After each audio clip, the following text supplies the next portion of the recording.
I'd like to read what two of the artists in this exhibition have described in the catalog, and the first one comes from Zoe Leonard. I like the way my neighborhood grounded me in the world with physical evidence of the past, of who and when and how. I began to realize I would miss all this, so I started taking pictures. I wanted a record. There is something more here than quaintness or nostalgia.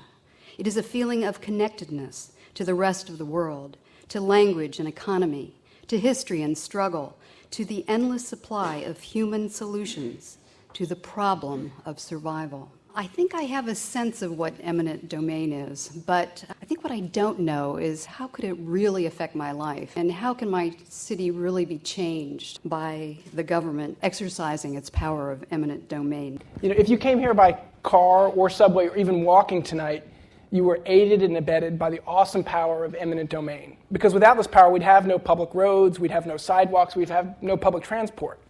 So I think we all understand that it can be very useful. We've come here tonight to discuss the uses, both good and bad, as well as the outcomes and the effects, both negative and positive. Well, basically, eminent domain is the power of government to take private property for a public purpose. The Fifth Amendment to the Constitution consecrated that right, but also said that government had to pay just compensation. However, there has always been a very strong anti-takings sentiment that government should not have the right to take anybody's that private property should be sacrosanct. A neighborhood is so much bigger than a person.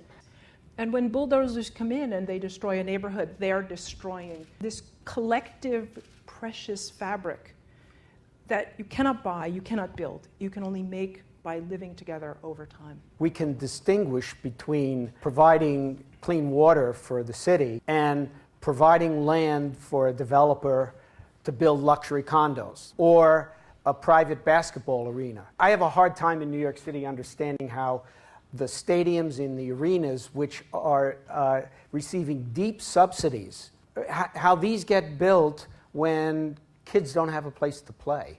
Now we've gotten to a point where the only way it seems we can have a new park in Brooklyn, is to have it be, in effect, a yard for a massive luxury condo.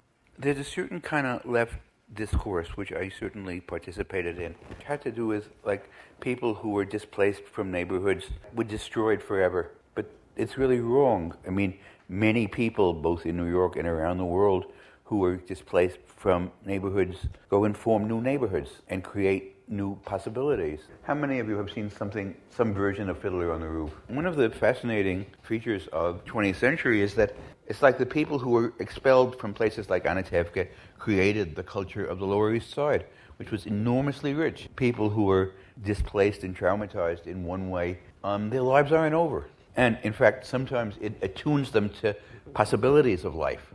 Some groups can manage if the circumstances are right, but we're always in medicine looking at all groups. If you take all groups, what happens? So what if you pile on displacements, as we have over the past 40 years? Then you get a situation of health problems, and you've created what physicians call comorbidities, meaning illnesses that are going together. You can easily find someone who, through these processes of displacement without mitigation, came to be addicted to drugs and got infected with AIDS and has asthma and has obesity. Human beings flourish in fairly stable conditions. And part of this context of modernity is a world that's changing very, very, very rapidly.